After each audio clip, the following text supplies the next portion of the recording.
সবাই বলছিল, প্রত্যেকটা দর্শক বলছিল যে এইটা বউয়ের মতন বউ, এইটাই হচ্ছে ক্যারেক্টার, এইটাই রানী। সো এই প্রশংসাটা পাওয়া ক্রেডিটটা আমি সবসময় আমার ডিরেক্টরকে দেব। সে যদি না থাকতো হয়তোবা আমাকে এরকম প্রশংসাও করতো না, এবং এরকম অ্যাক্টিং হয়তোবা আমি আসলে এটা অনেক বিনয় করে বলতেছে, না না না, আসলে টু বি ভেরি অনেস্ট, আপনারা সবাই আমাকে অন্যান্য কাজেও দেখেছেন। এরকম অ্যাক্টিং আসলে আমি অন্যান্য কোনো কাজেও করতে পারিনি, এবং পরবর্তীতে করতে পারবো কিনা আমার সন্দেহ আছে, কারণ এই ডিরেক্টরকে তো আমি সব সিনেমাতে পাবো না। র রেসপন্স পাওয়াটা আসলে আমরা যারা আর্টিস্ট আছি, যারা কাজ করি, তাদের জন্য একটা ব্লেসিং, এবং সেটা যদি হয় পজিটিভ রেসপন্স, প্রত্যেকটা দর্শক, প্রত্যেকটা অডিয়েন্স, এবং আমি একটা কথা মাস্ট শেয়ার করতে চাই। আপনারা পুরো সিনেমাটা দেখলে বুঝতে পারবেন যে আমার ক্যারেক্টারটা কি, লাস্টে কি হয়। আমি খুব অবাক হলাম, গতকালকে একজন প্রেগনেন্ট মহিলাকে আমি দেখেছি, এবং তাকে দেখে বোঝা যাচ্ছিল যে সে আসলে তার খুব আগ্রহ, তার দম সিনেমা দেখতেই হবে।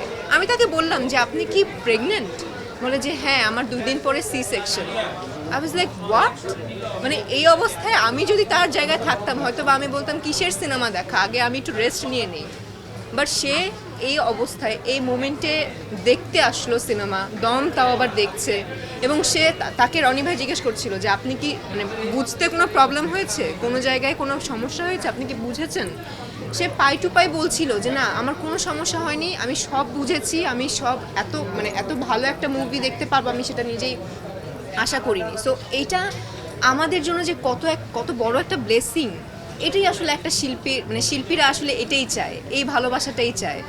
সো খুবই খুবই খুবই ভালো লাগছে। এখনও আমি দেখছি যে অনেক দর্শকরা বলছে খুব ভালো হয়েছে, এবং আপনাদের যারা সাংবাদিক ভাই বোনেরা আছে, প্রত্যেকে কানে কানে এসে বলছে যে খুব ভালো রেসপন্স। সো ভালো লাগছে। পূজা, অনেকে বলছে যে এটা হচ্ছে পূজা চ্যানেলের একটা নতুন করে কামব্যাক হবে, নতুন পূজা জন্ম নেবে বলে অনেকে মনে করছে। আপনি কি মনে করছেন, নিজের পরিবর্তনটা বুঝতে পারছেন?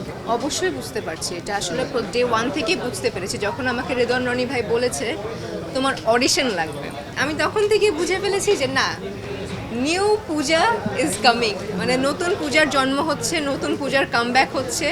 এবং এইটা আসলে ফাটিয়ে কোনো কিছু করতে হবে, কারণ অনেক দিন ধরে সবাই চাচ্ছিলেন, আপনারা আমার ভালোবাসার ভক্তরা চাচ্ছিল যে পূজাকে আসলে যখন প্রথম জার্নি শুরু হয় পূজার, একটা ভালো ভালো সিনেমাতে দেখতে পেরেছি, এরকম এর থেকেও ভালো সিনেমাতে পূজাকে দেখতে চাই। সো দম হচ্ছে ওরকমই সিনেমা, যেটা আসলে পূজাকে প্রথম দিকে দেখে এসেছে, এবং সেই ধারাবাহিকতাই হচ্ছে দম। সো আমার নিজের চেঞ্জটাও আমি নিজে দেখতে পেরেছি, দর্শকরাও দেখতে পেরেছে, এবং এই পূজা আমার কাছে মনে হয় না এই পূজাকে আগে কেউ দেখেছে এবং পরবর্তীতে কেউ দেখতে পাবে।